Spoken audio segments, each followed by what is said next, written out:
Mateus roubou 2 anos da minha vida, me jogando na cadeia pelo aborto forçado da amante dele. Hoje, a pena acabou. A dele está apenas começando. Meu nome é Thaís, tenho 30 anos, e a luz do sol de Recife, causticante e impiedosa, me atingiu como um soco. Eu não a via assim, sem grades de segurança e arames farpados, há 730 dias. Eu estava livre, mas não aliviada.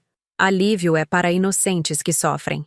Eu não era inocente, mas a prisão que me fizeram cumprir era uma farsa orquestrada para proteger a reputação de um homem covarde e o silêncio de seus cúmplices. Enquanto caminhava pelos poucos metros de asfalto que me separavam do camburão cinzento que me levaria à cidade, senti o vento quente bagunçar meu cabelo oleoso. Não chorei. Lágrimas teriam sido fraqueza, e a única coisa que restava dentro de mim era aço reconfigurado. 2 anos mudam uma mulher. Na cadeia, eu não li a Bíblia nem fiz exercícios. Eu estudei a lei, estudei o ódio e, o mais importante, estudei Mateus. Eu desmembrei sua rotina, seus vícios, suas mentiras. Eu tinha recusado qualquer resgate ou ajuda de fora. A pensão O Sol Nascente ficava a 3 bairros de onde Mateus e eu costumávamos ter nossa cobertura duplex. Era um lugar fedorento a mofo e água sanitária barata, com paredes manchadas de gordura antiga. O ventilador do teto balançava perigosamente. Paguei adiantado o aluguel de 30 dias em notas amassadas que havia guardado por meses costuradas no forro da minha mochila. Quando tranquei a porta atrás de mim, o mundo exterior desapareceu. Não havia espelhos, o que era um presente. Eu não precisava ver o que a prisão tinha feito comigo. Eu só precisava sentir a vingança pulsar. Liguei o notebook pré-pago que eu havia comprado na véspera. Meu primeiro objetivo não era o confronto. Era a vigilância fria. Mateus, meu marido, o homem que me entregou à justiça como bode expiatório, estava vivendo a vida que era minha. Digitei seu nome no mecanismo de busca. O resultado foi instantâneo, e o brilho da tela iluminou meu rosto pálido. Lá estava ele, bronzeado, sorrindo ao lado de um barco de recreio em Porto de Galinhas. A legenda dizia algo sobre recomeços e fé. Ele estava usando o relógio que eu lhe havia dado no nosso aniversário de 5 anos de casamento. A foto seguinte era de nossa filha, Adriana, agora com 7 anos, em frente à piscina que ele havia reformado, exatamente como havíamos planejado juntos. Respirei fundo, o cheiro de sujeira entrando em meus pulmões.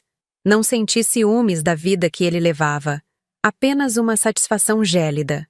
Ele estava exibindo sua nova fachada com tanta arrogância, com tanta certeza de que o perigo havia passado, que a queda dele seria ainda mais espetacular. Eu passei as horas seguintes imersa no luxo roubado. Viagens para fora do país, jantares extravagantes, entrevistas onde ele falava sobre superação e a importância da verdade. Notei uma ausência.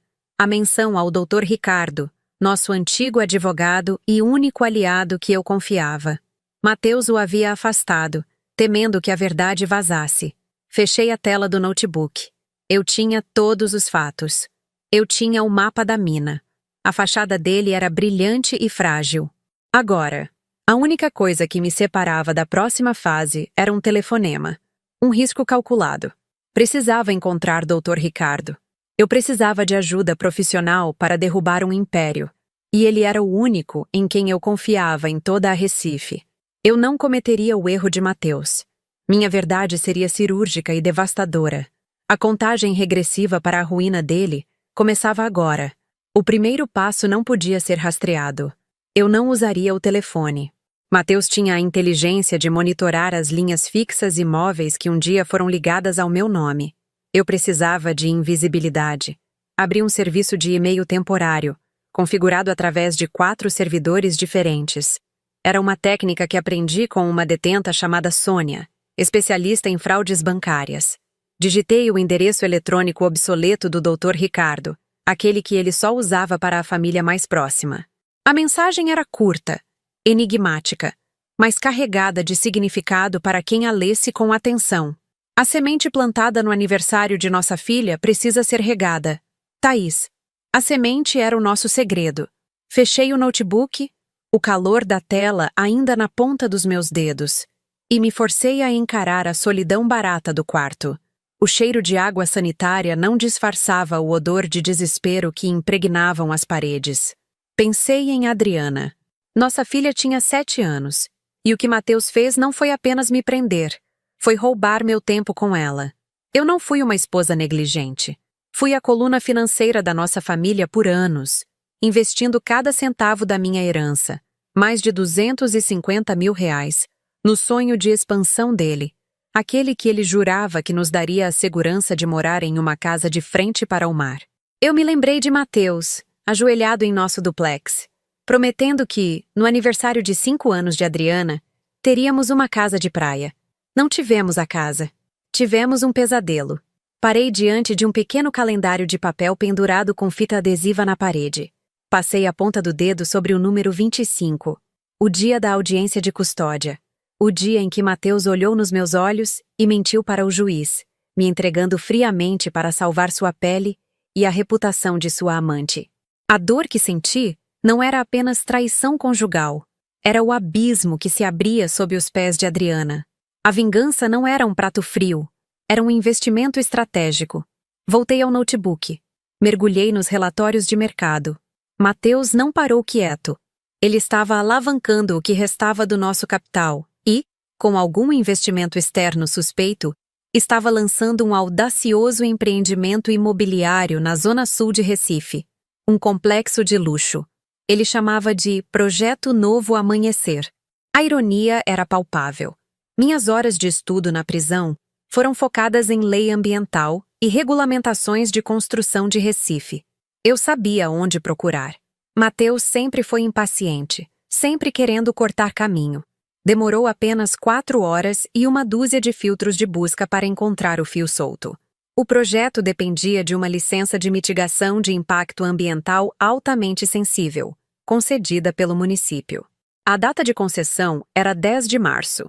No entanto, a documentação de audiência pública preliminar, exigida por lei, estava datada de 25 de março. Uma discrepância temporal de 15 dias. Ele havia conseguido a aprovação antes mesmo de consultar a comunidade que seria impactada. Era uma falha processual grave, facilmente mascarada no meio de milhares de páginas de papelada. O novo amanhecer de Mateus não era um projeto de construção, era uma fraude de licenciamento. Se essa informação chegasse ao promotor certo, o projeto seria paralisado instantaneamente. Mais do que isso, a paralisação revelaria o buraco de dezenas de milhões de reais que ele tentava tapar. Eu sorri, um sorriso lento e frio que não alcançava meus olhos. Eu tinha a faca. Agora precisava do braço forte de Ricardo para cravá-la exatamente onde doeria. Meu aliado ainda não havia respondido, mas eu sabia que ele responderia. Ninguém em Recife esquecia um favor de Thaís, especialmente quando esse favor envolvia derrubar um homem que se achava intocável.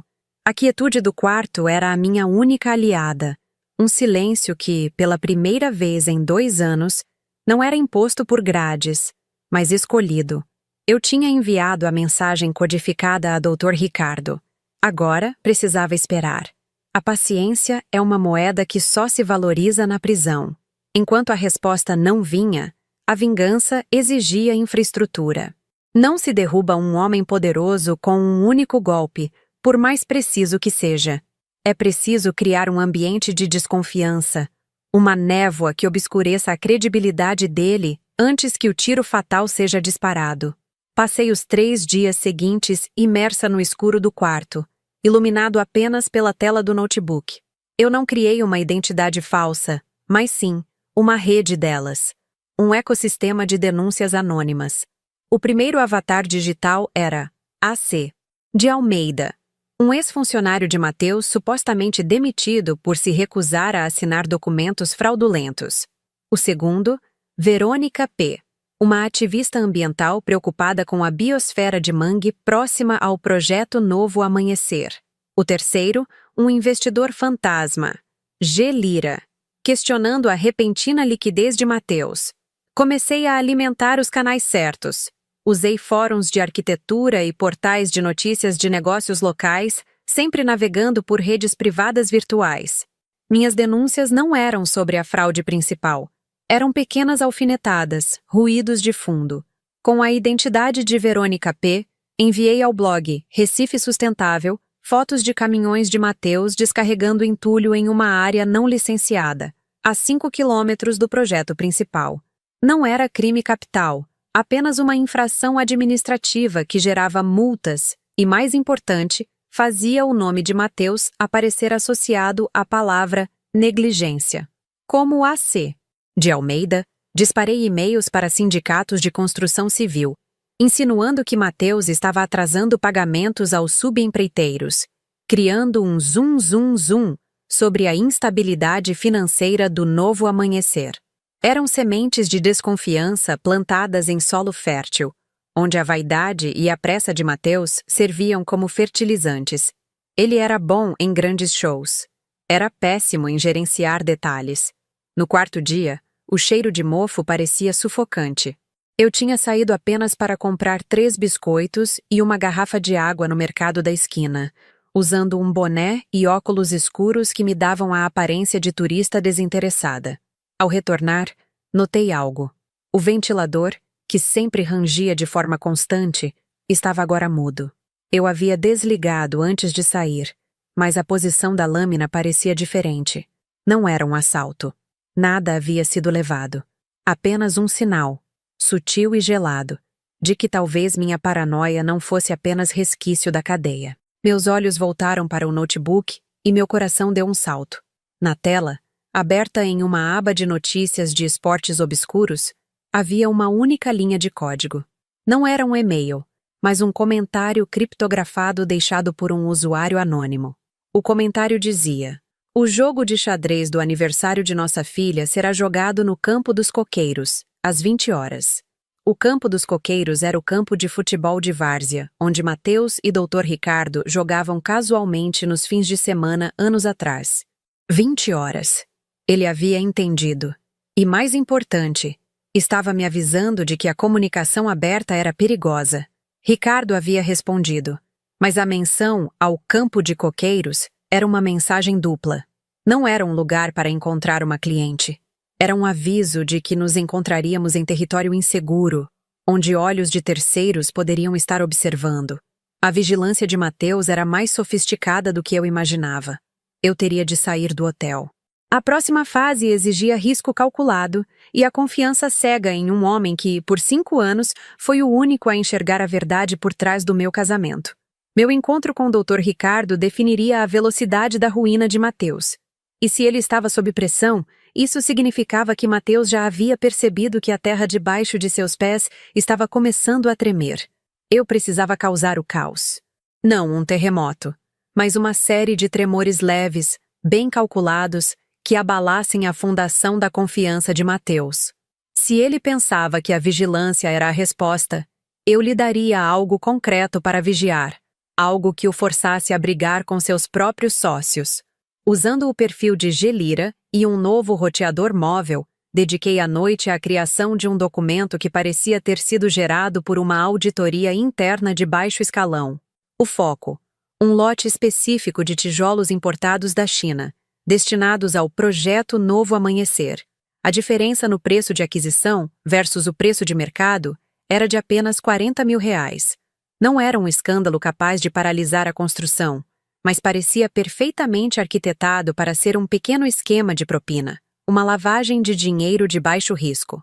Enviei o relatório anonimamente para o e-mail corporativo do maior investidor de risco de Mateus, um fundo sediado em Londres. A mensagem era simples: "Este é apenas um furo na barragem. Procurem o buraco de verdade." Eu sabia que essa pequena irregularidade não derrubaria o projeto, mas ela forçaria uma auditoria interna mais rigorosa e, crucialmente, faria o investidor questionar: se estão roubando 40 mil em tijolos, o que mais estão escondendo? A espera foi curta. No início da manhã, o monitoramento de notícias de negócios locais começou a pipocar. Não havia manchetes, mas sim notas internas de corretoras. Rumores de discórdia na administração do Projeto Novo Amanhecer. Reunião de emergência convocada pelo acionista majoritário. O alvo estava atingido. Mateus, com sua impaciência crônica, estaria agora gastando tempo precioso apagando um incêndio minúsculo e inventado, o que o distrairia da ameaça real. Eu tinha apenas algumas horas antes do encontro no campo dos coqueiros. Vesti roupas discretas, calça jeans folgada, camiseta preta, um casaco leve para disfarçar minha magreza esquelética. Conferi a mochila, notebook na parte de baixo, notas de dinheiro no forro e a identidade falsa que eu havia feito na prisão, para emergências, cortesia de Sônia. Enquanto fechava a porta da pensão fedorenta, senti uma satisfação sombria. O caos estava se espalhando. Eu havia plantado o medo. Eu estava na Avenida Boa Viagem, movendo-me na multidão de Recife para me misturar, quando meu celular pré-pago vibrou no bolso. Eu o usava apenas para emergências, e o número era novo, ativado há menos de 12 horas. O código de área era de Recife. Hesitei, mas a curiosidade foi mais forte que o protocolo de segurança. Abri a mensagem. Não era de Ricardo. Era de Mateus. Li as palavras dele, e o chão pareceu sumir sob meus pés. A Adriana perguntou por que você não ligou para desejar parabéns pelos 7 anos. Você sempre foi tão boa mãe, Thaís. Que pena que agora é tarde para consertar as coisas.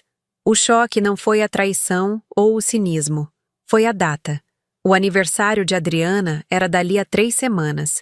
Ele havia mentido sobre o aniversário para me causar dor, mas a mensagem continha um veneno mais potente. Como ele tinha chegado ao meu número novo, não rastreável, ativado apenas há poucas horas? Senti o pânico gelado subir pela espinha, mas respirei fundo, forçando a análise. Mateus não sabia exatamente onde eu estava. Ou ele teria enviado a polícia. Ele estava pescando, enviando uma isca emocional para me desestabilizar. Ele sabia que eu estava de volta, mas não como eu estava de volta. Eu me refugiei em um café movimentado, as mãos tremendo levemente ao segurar o copo de água mineral. Ele havia me encontrado. Não fisicamente, mas digitalmente. Eu tinha sido descuidada em algum momento. Ou Sônia havia subestimado o poder aquisitivo de Mateus em contratar especialistas em rastreamento. Destruí o cartão SIM ali mesmo, o plástico estilhaçado sob meu sapato. Mateus não estava apenas jogando na defensiva. Ele estava atacando. Ele havia tentado me atingir no único ponto fraco que me restava. Adriana. Eu não podia mais confiar na minha invisibilidade. O campo dos coqueiros, que já parecia inseguro, agora era potencialmente uma armadilha. Mas eu tinha que ir. A diferença entre um rato acuado e uma caçadora é que a caçadora sabe quando o inimigo está armado e ainda assim avança. Eu precisava de Ricardo mais do que nunca, porque Mateus não estava tremendo. Ele estava me chamando para a briga, e eu nunca recusei uma luta. Destruí o cartão SIM e me misturei à massa de pessoas que voltavam para casa. Não havia tempo para processar como Mateus havia me encontrado, apenas a certeza de que ele tinha recursos que eu subestimei. Cheguei ao campo dos coqueiros, um pedaço de terra batida no meio da Zona Sul, exatamente às 20 horas. O cheiro de areia úmida e grama selvagem era familiar, um resquício da vida simples que perdemos. Esperei. A escuridão era densa, apenas quebrada pelas luzes fracas de postes distantes. Dr. Ricardo não demorou. Ele emergiu das sombras de um cajueiro, vestindo um colete de pesca ridículo que o tornava quase invisível na penumbra. Ele não me cumprimentou, apenas acenou com a cabeça e gesticulou para que nos afastássemos da cerca de arame farpado. Você está louca, Thaís. Ele sussurrou, a voz tensa. Mateus está investindo pesado em segurança. Não apenas física, digital. Ele acredita que a fraude do licenciamento foi um ataque de dentro. Ele demitiu o chefe de TI e está revisando tudo. Expliquei sobre a mensagem. Sobre o novo número. O pânico gelado que me percorreu. Ricardo suspirou, esfregando a barba rala. Eu te avisei que ele era perigoso, mas você não quis ouvir. Ele está me observando também.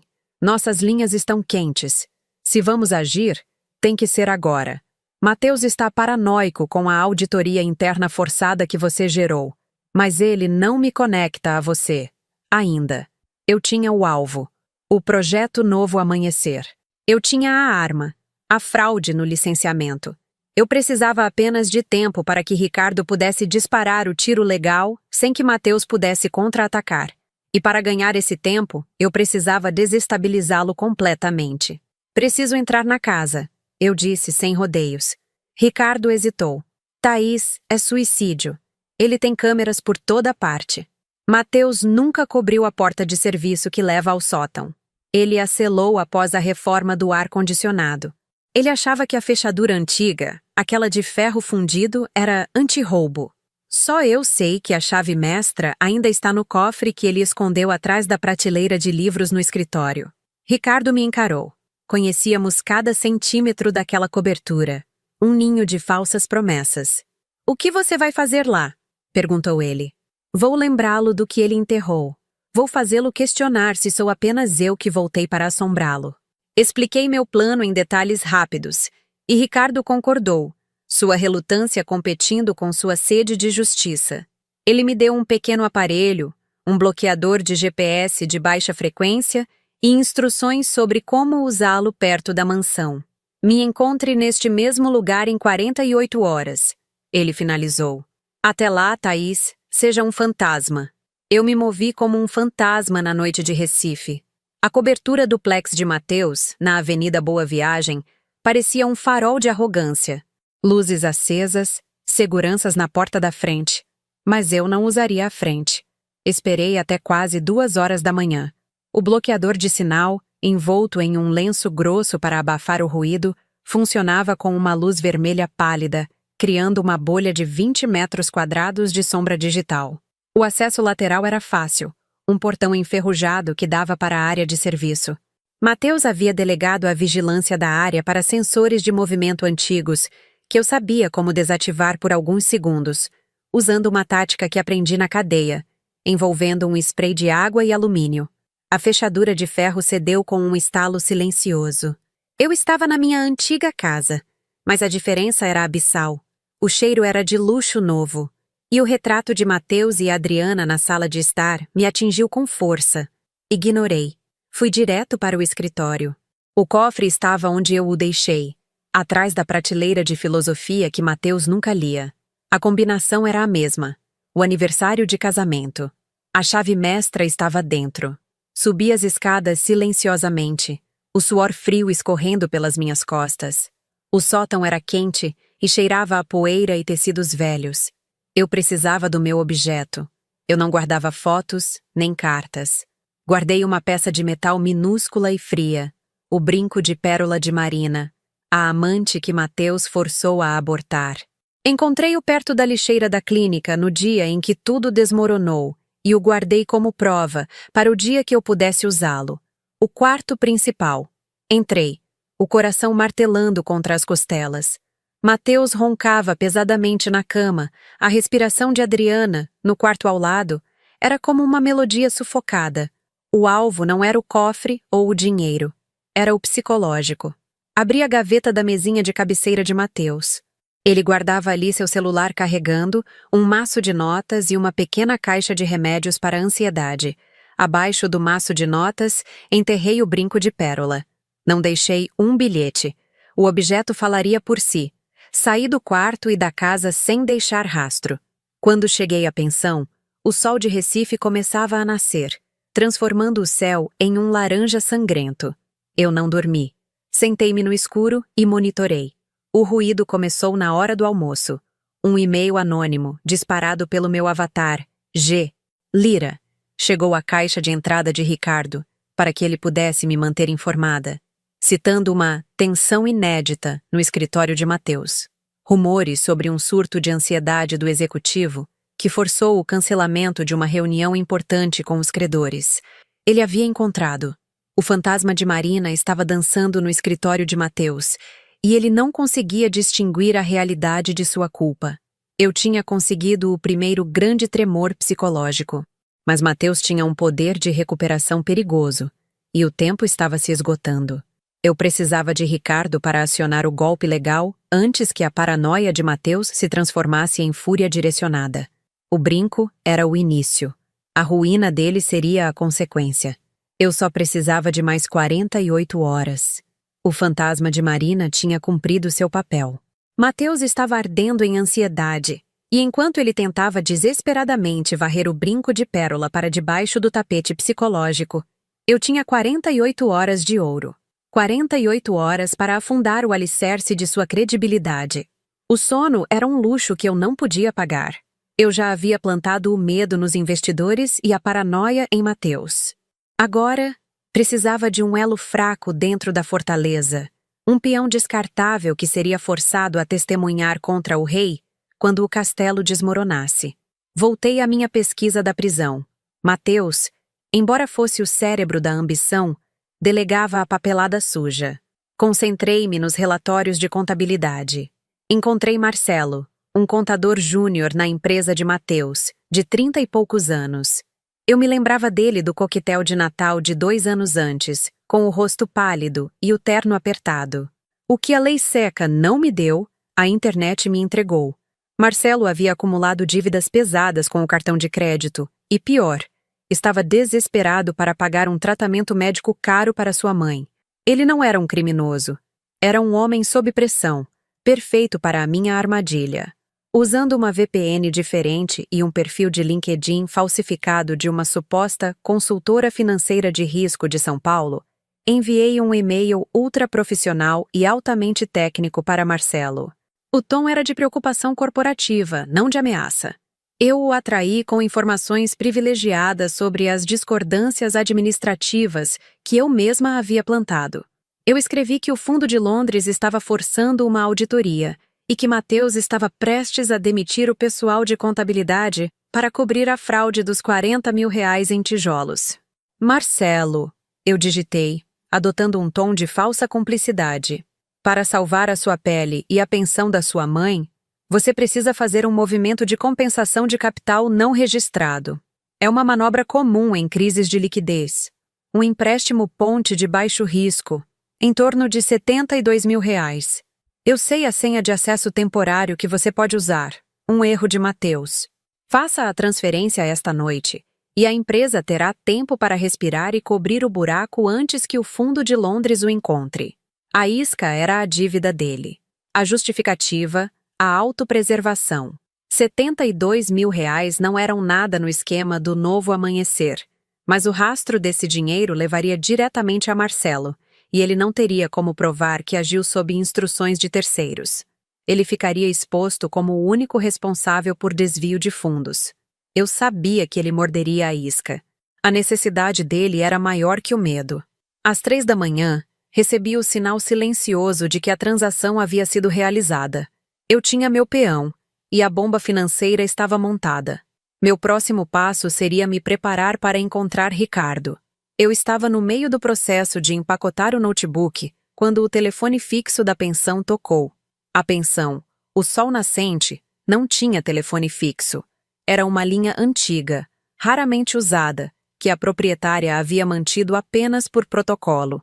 Ninguém sabia desse número, exceto ela, e presumivelmente o técnico que o instalou anos atrás. Atendi. O silêncio na linha era ensurdecedor. Você realmente achou que poderia se esconder em um buraco de 50 por noite, Thaís? A voz de Mateus era baixa, quase um ronronar. Não havia raiva, apenas tédio e superioridade absoluta. O sangue gelou em minhas veias. Ele havia rastreado a linha. Ele sabia onde eu estava, ou pelo menos, tinha um raio de busca muito estreito. A Adriana está com febre. Ele continuou, a voz doce e venenosa. Ela está perguntando por que a mãe dela prefere ficar escondida ao invés de cuidar dela. Desta vez, eu disse a ela a verdade, Thaís. Eu disse que você é egoísta e que preferiu seus problemas a ela. Ela chorou muito. 72.000 lágrimas. É uma pena, não é? Você vai perder o tempo que restava. Eu sou um pai muito melhor sem a sua influência. 72.000. Ele estava usando o valor exato do desvio que eu havia acabado de arquitetar para Marcelo, misturando o ataque emocional com a demonstração fria de vigilância. O choque me paralisou. Ele havia transformado a minha arma em uma humilhação familiar brutal. Ele não apenas tinha me encontrado, ele estava usando Adriana para me punir, e ainda por cima, estava me informando sutilmente que sabia dos meus movimentos financeiros recentes. Desliguei. O copo de água na mesa tremeu. Ele estava blefando sobre saber do esquema de Marcelo, mas não estava blefando sobre ter localizado a linha. O campo dos coqueiros, a poucos minutos de distância, não era mais um encontro clandestino. Era uma armadilha, e eu estava sendo atraída por Matheus. Não havia mais tempo. Eu tinha que ir. A diferença entre nós é que ele achava que eu fugiria. Eu ia direto para a briga. Saí da pensão, o peso da traição e o cheiro de mofo se misturando ao meu ódio renovado. Matheus acabara de me dar 72 mil razões para acelerar a queda dele. Eu iria para o campo dos coqueiros. Eu seria a isca, e Ricardo atiraria. Mas eu tinha que ser mais rápida do que a sua arrogância. Eu tinha poucas horas até a ruína dele começar a se materializar, e o primeiro passo era sobreviver a este encontro. Cheguei ao campo dos coqueiros com a adrenalina pulsando, não pela fuga, mas pela raiva. Matheus não apenas sabia, ele estava rindo da minha cara, usando Adriana como escudo. Quando me aproximei de Dr. Ricardo, a conversa foi curta, despojada de qualquer formalidade. Matheus sabe que estou de volta e rastreou o telefone da pensão. Eu sussurrei, entregando-lhe o pendrive minúsculo que continha todos os meus achados digitais e os arquivos oficiais que eu havia descarregado da prefeitura. Ele está me provocando com Adriana e insinuou que sabe do desvio dos 72 mil reais de Marcelo. Ricardo apertou os lábios, o colete de pesca parecendo ainda mais patético sob a ameaça real. Ele está em pânico, Thaís. Essa é a única explicação para esse erro de comunicação. Matheus só joga a isca da Adriana quando está desesperado. Mas ele não pode rastrear isso. Ele apontou para o pendrive. Isso é ouro. A fraude do licenciamento. Março 10 contra março 25. Ele concedeu a licença antes da audiência pública exigida por lei. É ilegal e público. O plano era simples, mas precisava ser executado com a precisão de um relógio quebrado. Ricardo cuidaria da parte legal, acionando a Promotoria de Justiça Ambiental de forma oficial. Eu cuidaria do caos, da publicidade. Preciso de 24 horas para que o projeto dele sangre, eu afirmei. Saí do campo dos coqueiros e me embrenhei em uma nova parte da Zona Sul, encontrando um quiosque de internet duvidoso. Paguei R$ 50 em dinheiro para usar um computador por 1 hora. Nenhuma conexão com a pensão, nenhum rastreamento. Minha vingança não podia ser um tiro de espingarda. Tinha que ser uma saraivada de flechas envenenadas. Eu criei 10 novas contas de e-mail temporárias. O primeiro alvo foi o Diário de Pernambuco. Enviei um documento, detalhado e técnico, assinado pelo avatar Verônica P., a ambientalista. Não era um escândalo sensacionalista, mas uma denúncia processual complexa que exigiria verificação. O título era seco: Projeto Novo Amanhecer, Silêncio Administrativo e Risco ao Manguezal. Em seguida, enviei as mesmas informações para 3 vereadores de oposição conhecidos por sua sede de palco, anexando os PDFs que mostravam a diferença crucial nas datas. O ataque mais crucial, contudo, foi direcionado à credibilidade de Matheus perante seus pares. Usei o perfil de G. Lira, o investidor fantasma, para postar em um fórum fechado de empresários de construção civil de Recife. Eu não falei de fraude, mas de negligência administrativa catastrófica e falta de transparência com o capital de risco. 24 horas depois, a tempestade começou. O telefone do quiosque tocava sem parar com repórteres desesperados. Na manhã seguinte, a manchete do diário era discreta na primeira página, mas explosiva no caderno de economia. Dúvidas legais cercam lançamento imobiliário milionário na Zona Sul. Matheus estava sendo investigado por negligência ambiental, o que causava um congelamento imediato de todos os processos de licenciamento adicionais. O projeto Novo Amanhecer parou. Eu observei os desdobramentos de uma lanchonete movimentada, usando o Wi-Fi público e um chip novo, descartável. A velocidade com que a elite de Recife virou as costas para Matheus foi impressionante. Sua fachada de superação não suportava a acusação de ser um fraudador ambiental. O caos financeiro estava evidente nas notas curtas de negócios. O Fundo de Londres, já irritado pelo falso desvio dos tijolos, exigiu uma reunião imediata. Mateus precisava de um bode expiatório para absorver a fúria e ganhar tempo.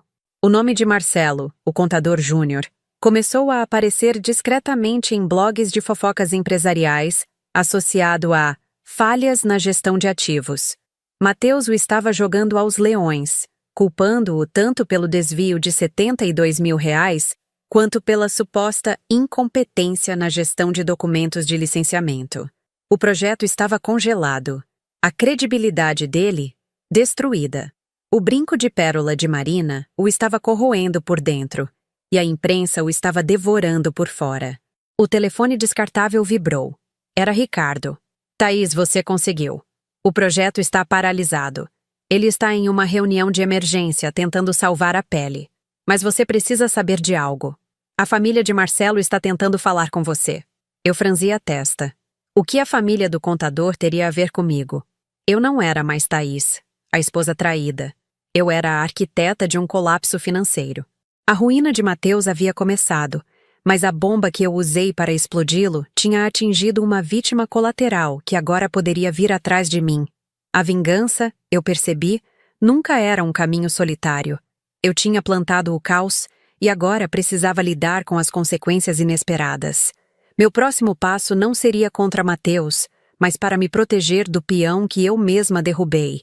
E Marcelo, sendo inocente da fraude de licenciamento e apenas culpado pelo desvio que eu o fiz cometer, estava a um passo de contar tudo.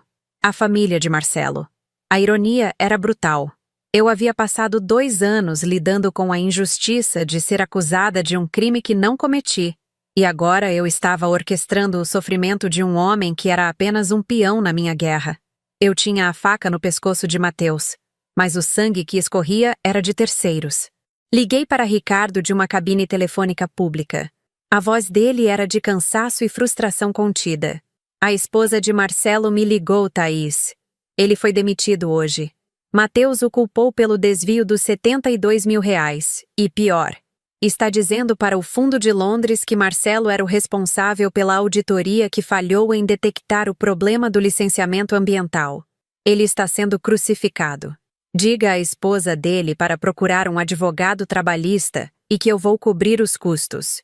Diga que Marcelo é inocente da fraude de licenciamento, mas que ele precisa manter a boca fechada sobre a transação dos 72 mil até eu dar o sinal.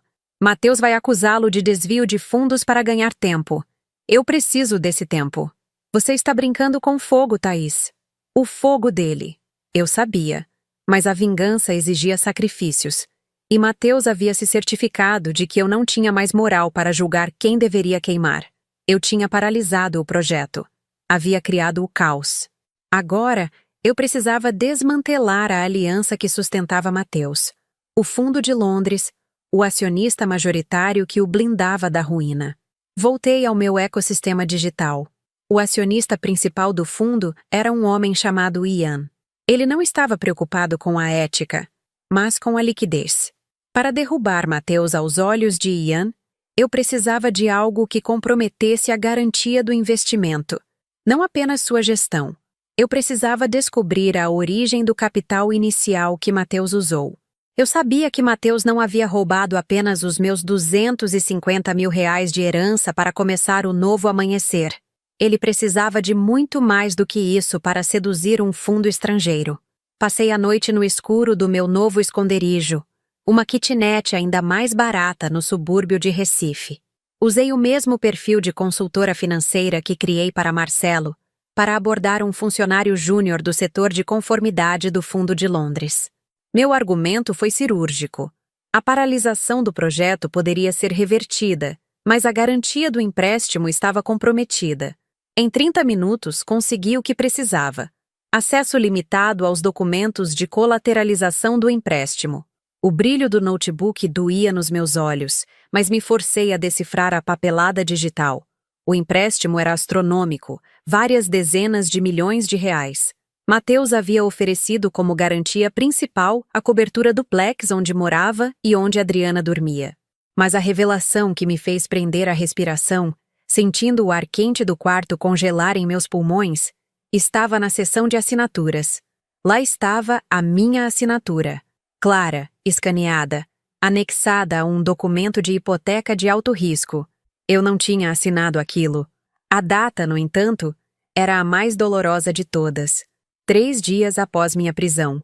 Mateus não apenas me jogou na cadeia pelo aborto forçado da amante. No momento em que eu estava sob custódia, incapaz de me defender ou de assinar qualquer papel, ele falsificou minha assinatura, me transformando em fiadora de um empréstimo bilionário e colocando como garantia o único bem que eu tinha certeza de que era de Adriana: o teto sobre a cabeça dela. A traição não era mais emocional. Era a prova irrefutável de um crime federal. O documento me tornava cúmplice involuntária na bancarrota iminente, e Mateus me usaria como escudo final. O choque foi avassalador, não pela ruína financeira, mas pela calculada frieza de um homem que me apunhalou pelas costas, enquanto me fazia acreditar que eu era a única criminosa. Eu não senti raiva. Senti um vazio gélido, a certeza absoluta de que Mateus não era apenas meu inimigo. Ele era um monstro desprovido de qualquer humanidade. Ele roubou meu tempo, minha reputação, e agora, o futuro seguro de Adriana. Enviei o documento, destacando a falsificação perante a custódia, diretamente para o e-mail pessoal de Ian, o acionista majoritário. Anexei a notícia do Diário de Pernambuco sobre a paralisação. A mensagem era curta.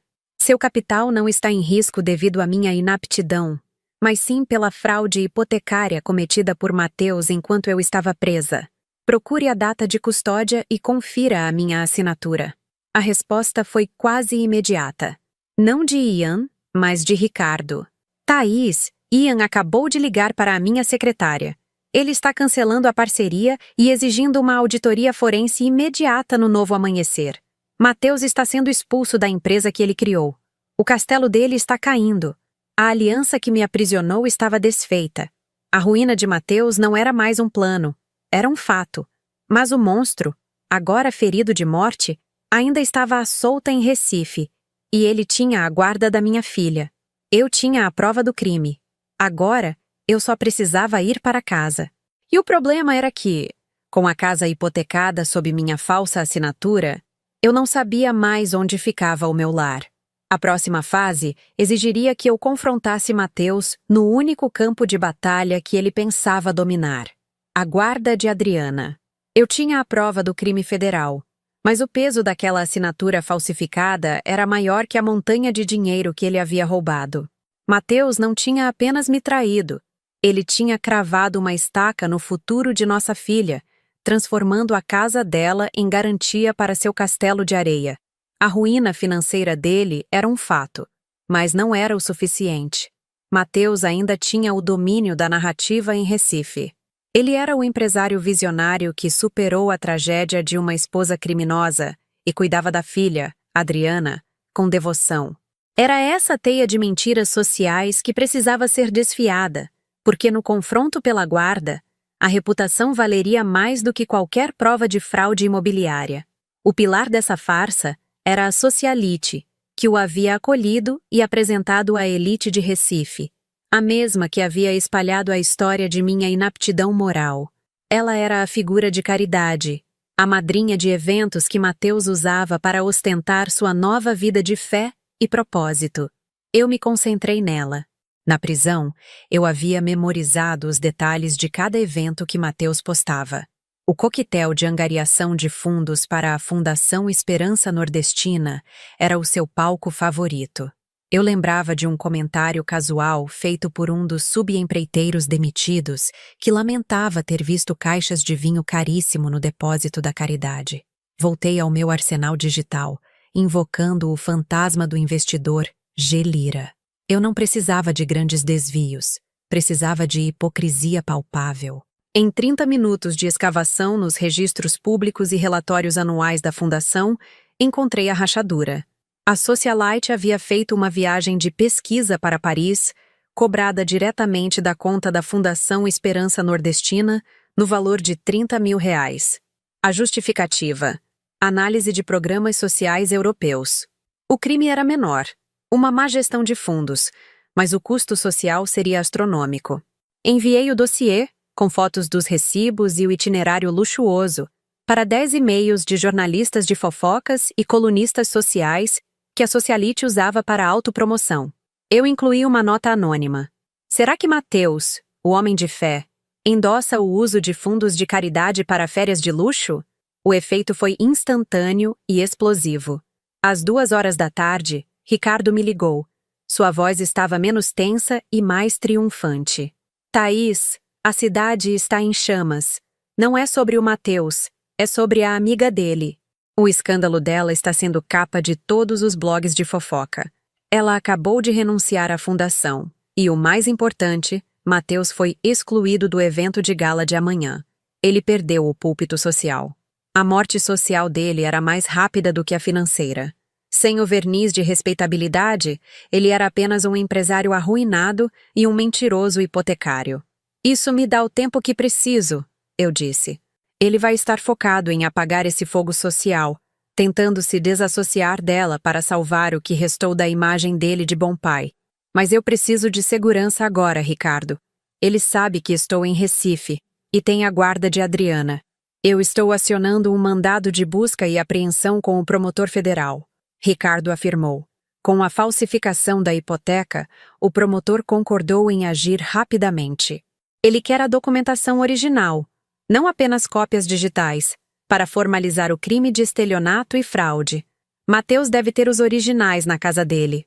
O risco era colossal. Se fôssemos atrás dos documentos, estaríamos entrando na toca do leão, mas o promotor precisava da prova física para iniciar a ação que levaria Mateus à prisão. Se ele tem os originais na casa, a busca não pode esperar, eu disse, sentindo um calafrio.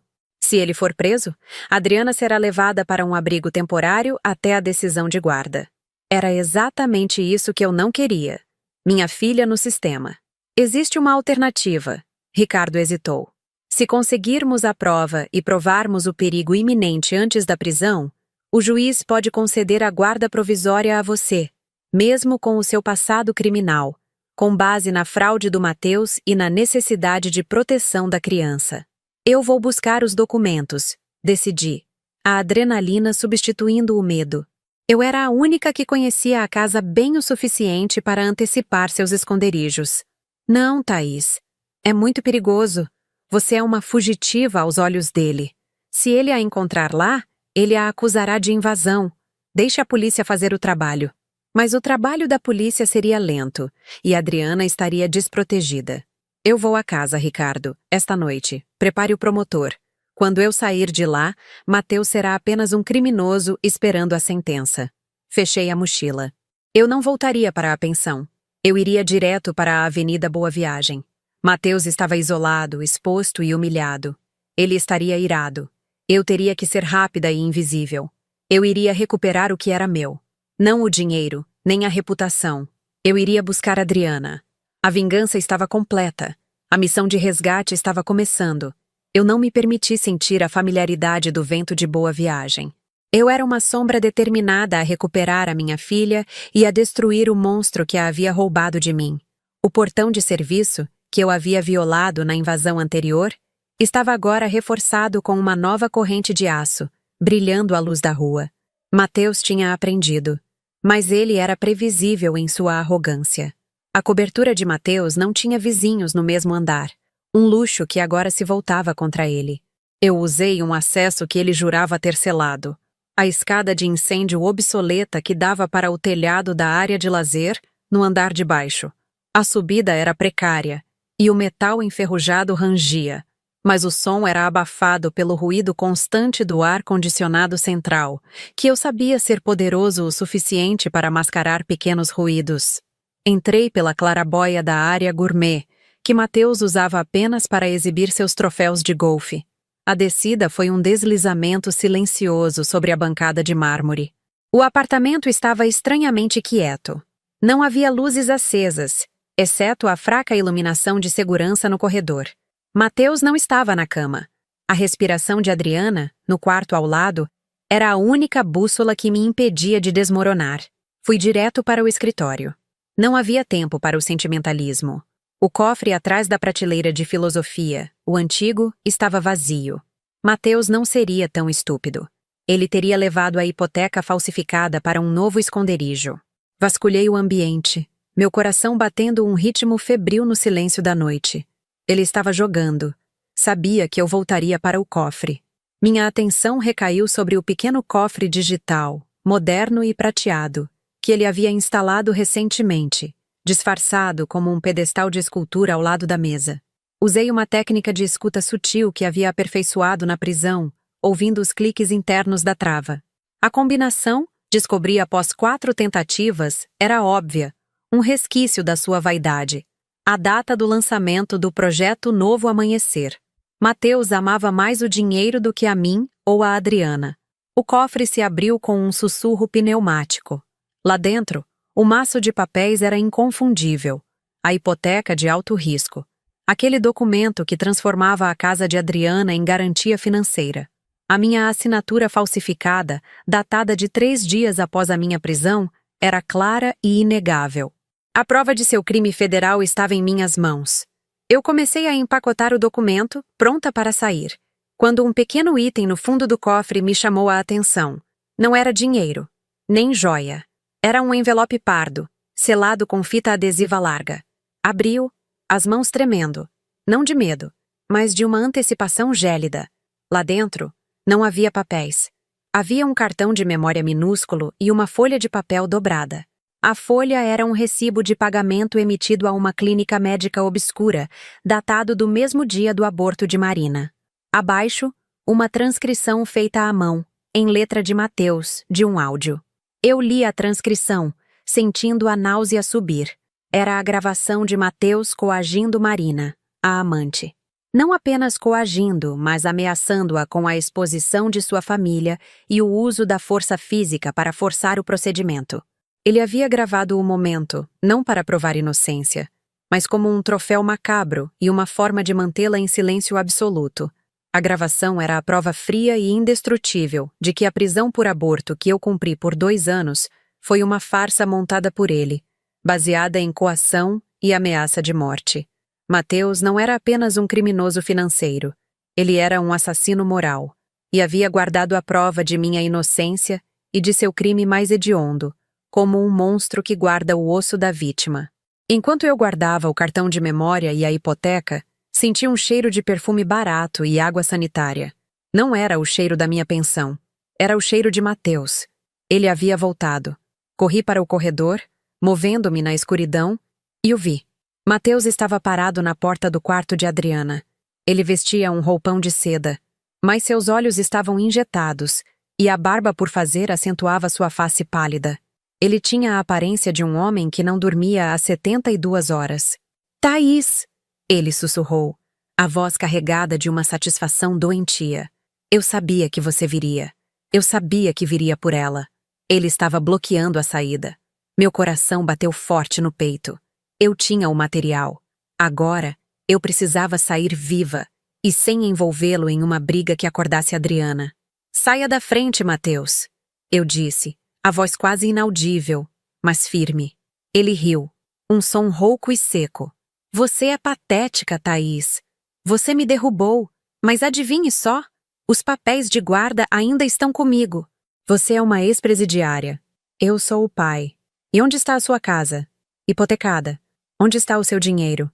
Meu. Você não tem nada, Thaís. E agora? Você é apenas uma invasora." Ele se aproximou lentamente, as mãos levantadas em um gesto de falsa rendição. Ele estava esperando que eu me quebrasse, que implorasse. "Eu tenho a hipoteca, Mateus," eu disse, levantando a pasta. "Sua assinatura falsificada me torna inocente da fraude, mas você, um criminoso federal. E tenho o cartão, a gravação de Marina, o recibo da clínica. 2 anos da minha vida em troca de sua covardia." O riso morreu em sua garganta. Seu rosto ficou cinzento, aterrorizado. Ele avançou, não para me segurar, mas para pegar a pasta. Eu fui mais rápida. Corri para o lado, esbarrando em uma mesa. O vidro de um porta-retrato caiu, estilhaçando no chão. Foi o suficiente. O barulho alto quebrou a tensão, dando-me a chance de me enfiar pela porta da cozinha. A fuga pela claraboia não era uma opção. Corri para a porta da frente. O alarme de segurança silencioso ainda desativado. Ele estava a 10 metros de mim, gritando meu nome, a voz dele se tornando histérica, quando destranquei as 3 fechaduras e me lancei na noite de Recife. Não olhei para trás. Corri por 3 quadras antes de me enfiar no carro de Dr. Ricardo, que estava parado sob a sombra de um viaduto, exatamente como combinado. Eu me joguei no banco do passageiro, ofegante, entregando-lhe o material. A hipoteca falsificada, eu disse, a voz trêmula.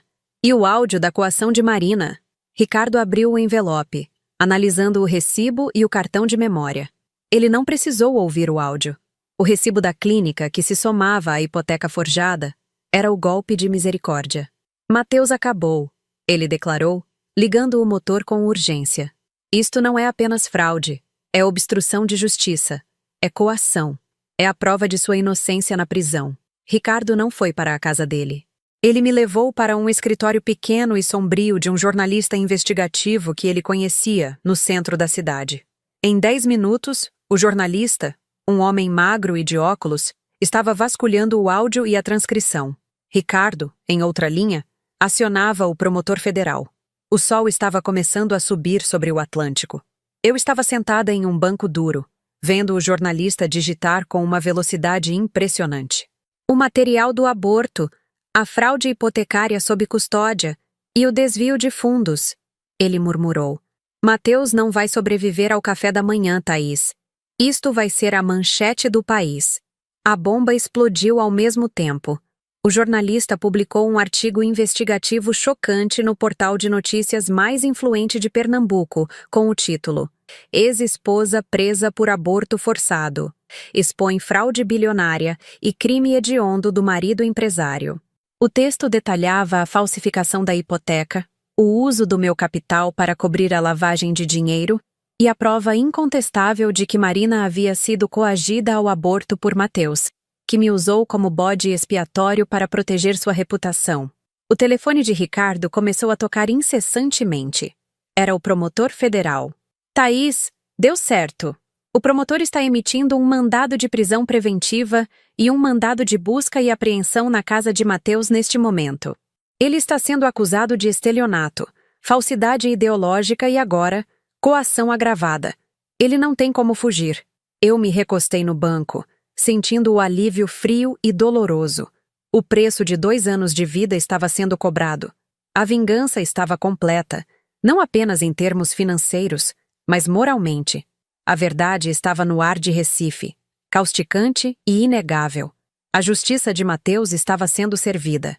Mas enquanto Ricardo falava ao telefone sobre a prisão iminente, meu pensamento estava em Adriana. Ela estava naquele duplex, com o Mateus agora ciente de que havia perdido tudo, e que a polícia estava a caminho. Eu tinha derrubado o castelo dele. Agora, precisava garantir que Adriana não fosse esmagada pelos escombros. E eu tinha a certeza brutal de que Mateus, encurralado, faria o que fosse preciso para me atingir uma última vez. Ele faria qualquer coisa para manter o último vestígio de controle que lhe restava. Eu tinha que ser mais rápida do que a sua fúria. Eu tinha que chegar à minha filha antes que o mandado fosse cumprido. Eu não podia mais esperar pelo promotor federal. Cada minuto que Mateus passava sabendo de sua ruína era um minuto que Adriana estava em perigo. Ricardo estava na linha, sua voz rouca de tanto falar, tentando persuadir o juiz de plantão sobre a necessidade urgente de uma ordem de proteção e guarda provisória, citando a instabilidade mental de Mateus e o risco de fuga. Eu observava a tela do computador do jornalista. A história era viral. O sobrenome de Mateus, outrora sinônimo de sucesso em Recife, era agora a manchete da ignomínia. Fraude, coação, estelionato. Eu tinha desnudado a alma dele para o mundo. O juiz concordou em um parecer emergencial sobre a guarda. Disse Ricardo desligando o telefone. Mas levará ao menos meia hora para formalizar e enviar os oficiais de proteção infantil ao duplex. Mateus pode fugir antes. Ele não vai fugir, respondi, guardando minha mochila. A pressa dele sempre foi cortar caminho, e ele nunca abandonaria a cobertura antes de tentar destruir a prova. Ele está tentando apagar o fogo. Deixei a segurança relativa do escritório e segui para o Parque de Esculturas, um lugar aberto e cheio de turistas matinais, onde Ricardo me esperaria para a próxima fase. Eu precisava de ar fresco. O cheiro de café forte do escritório não disfarçava o odor de papel e traição que estava impregnado em mim. Eu estava parada perto de uma das obras de arte abstratas, sentindo o sol de Recife pela primeira vez em dias sem o peso da urgência, quando ele apareceu. Não veio em um carro de luxo. Mateus estava a pé, vestindo roupas amassadas e óculos escuros que não escondiam seus olhos injetados de sangue. Ele parecia ter envelhecido 10 anos em uma noite. Ele me encontrou não por inteligência, mas por desespero. Ele rastreou a única pessoa em Recife que ainda o confrontaria. Ele parou a 3 metros, a respiração ofegante, como se tivesse corrido a manhã inteira. Retire a denúncia, Thaís. Ele sibilou, a voz cortada, lutando para manter a fachada de autoridade. Diga que foi um erro. Eu vou cobrir o que você quiser. O dobro da herança. Eu o encarei, imóvel. Não havia mais dor, apenas a frieza de quem observa uma espécie extinta. Que denúncia, Mateus? Perguntei, as palavras medidas. Estou apenas saboreando o fato de que a verdade, enfim, encontrou o seu caminho. Ele deu um passo à frente, ameaçador. Você me destruiu. Você me fez perder tudo. Você me fez parecer um monstro. Você fez o trabalho sozinho. Eu retruquei, lembrando-me do áudio de Marina. Você guardou o recibo da clínica. Você falsificou a minha assinatura. Você até me deu a prova mais crucial de todas, Mateus. Ele parou, confuso. Do que você está falando? Eu tirei do bolso um pequeno pendrive, idêntico ao que eu havia entregue a Ricardo. Não era o original com o áudio de coação de Marina. Era outra coisa. Um simulacro de arma. Quando você estava tendo o seu surto de ansiedade depois de encontrar o brinco de pérola de Marina, você não percebeu que gravou o seu próprio monólogo. Sua confissão detalhada do que aconteceu. Eu não o havia gravado. Mas a ideia de que eu poderia ter feito isso o atingiu com a força de um raio. O quê? Ele buscou em seus bolsos, frenético, o celular, qualquer gravador que ele pudesse ter acionado por engano em seu pânico. Eu sabia que ele se filmava e se gravava em momentos de tensão, uma autocompiedade doentia. Ele não encontrou nada. Você está blefando. Ele engasgou, mas seus olhos mostravam que ele acreditava em cada palavra. Eu nunca blefo com a vida de Adriana, Mateus. Guardei o pendrive para o juiz de custódia. Ele precisa saber que você é um pai perigoso, não apenas um empresário arruinado. O documento registra a sua voz confessando que mentiu sobre o aborto para proteger sua reputação. Ele cambaleou. Todo o ar saiu de seus pulmões. Eu tinha jogado a última faca psicológica, e ela acertou o alvo. Naquele exato momento, o som de sirenes começou a rasgar o ar de Recife, ainda distante, mas inconfundível. Logo depois, um carro da imprensa com o logotipo do Diário de Pernambuco passou acelerado. Mateus ouviu. Ele se virou, pálido, percebendo que as sirenes não eram para a segurança da cidade, mas para ele. Eles estão chegando, eu disse, a voz calma. Eles estão indo atrás de você, Mateus. Ele olhou para mim uma última vez. Não havia ódio, nem ameaça. Havia apenas o reconhecimento absoluto de que eu, a esposa que ele pensou ter descartado, havia se tornado seu carrasco. Mateus deu meia volta e começou a correr, não em direção ao duplex, mas na direção oposta, se perdendo na multidão do parque. O último ato de sua covardia. Eu observei ele sumir. Não senti triunfo, apenas uma quietude fria. O ciclo da vingança estava fechado. As sirenes ficaram mais altas, convergindo para a Avenida Boa Viagem. Ricardo chegou correndo, ofegante. O mandado de prisão está fora. Mateus está sendo acusado formalmente. O promotor também conseguiu a ordem de guarda provisória para você, Thaís. Vamos. Eu não precisei correr. A reconstrução da minha vida não seria feita com pressa ou raiva. Seria feita com a dignidade que ele tentou roubar. Chegamos à cobertura do Plex 15 minutos depois da polícia.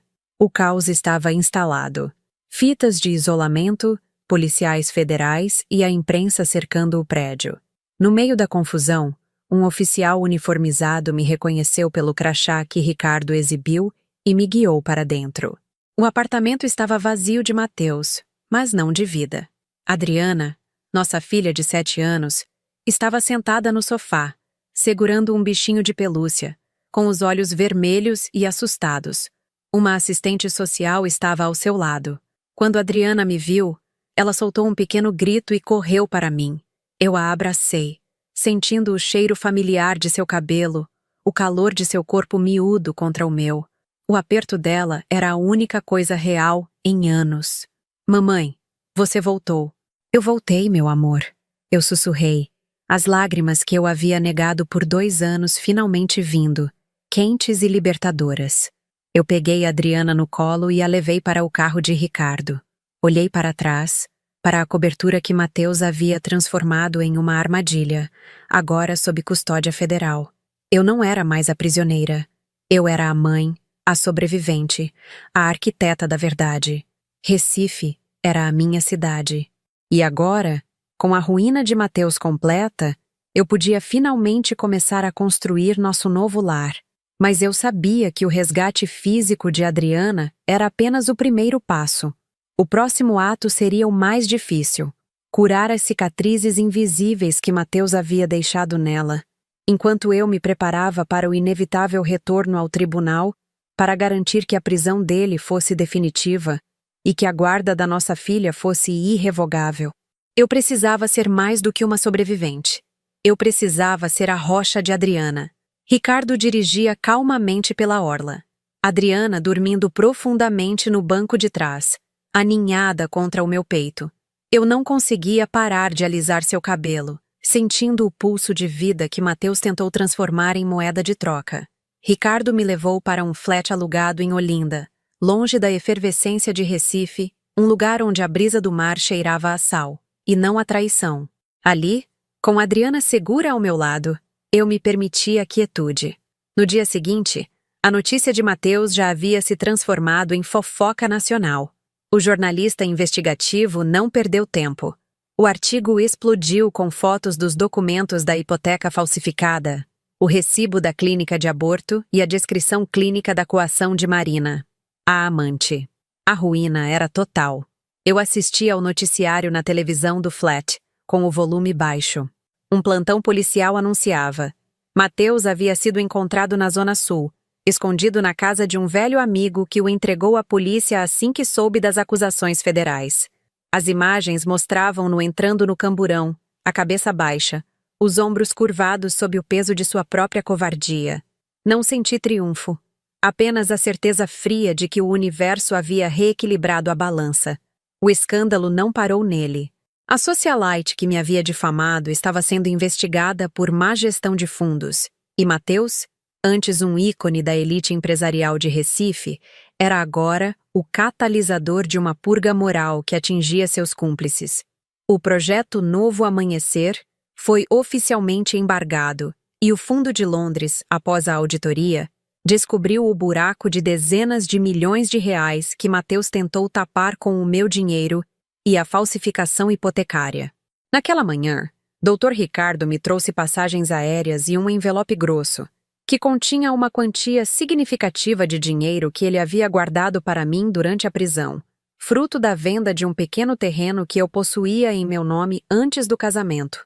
Você está livre, Thaís, ele disse, com os olhos marejados. O juiz concedeu a guarda provisória imediata, citando o risco de instabilidade e fuga de Mateus. Os documentos da hipoteca provam que você foi vítima de estelionato e falsidade ideológica enquanto estava presa. Seus advogados de defesa do passado estão movendo a ação para anular sua pena, mas isso levará tempo. O tempo que eu não tenho, respondi. Mateus, quando sair, vai usar o que restar da minha reputação contra mim. Não posso ficar em Recife. Minha vingança havia sido cirúrgica, mas a vida que eu havia planejado naquela cidade estava contaminada para sempre. Horas depois, estávamos no Aeroporto Internacional de Recife, eu e Adriana. Pela primeira vez em 2 anos, eu estava vestida com dignidade, não com o uniforme de presidiária, nem com as roupas oleosas da pensão. Sentei-me em uma cadeira de espera, observando Adriana desenhar calmamente em seu caderninho. A vingança, eu percebi, não era o meu destino final. Era a ponte. Eu não havia buscado a destruição de Mateus por ódio, mas pela necessidade de proteger o que ele queria roubar, a infância e a segurança de nossa filha. O voo foi anunciado. Era um destino distante, onde meu passado como prisioneira não seria a manchete de jornal local. Fechei meus olhos, inalando o cheiro de aeroporto, o cheiro de movimento e anonimato. Deixei para trás a mulher que sofreu a traição, a vingadora que planejou a queda. Eu era apenas a mãe que recomeçaria. Ao abrir os olhos, olhei para o bilhete aéreo. O nome impresso não era Thaís. Era o nome que Ricardo havia providenciado. Um nome novo, simples, sem história. Segurei a mão de Adriana e caminhamos em direção ao portão de embarque. O sol da manhã de Recife iluminava o pátio. Eu finalmente estava livre, não apesar do que ele fez, mas por causa da força que encontrei na escuridão. O preço havia sido alto, mas a liberdade de Adriana era inestimável. O último passo não foi a queda dele, mas o meu passo para frente.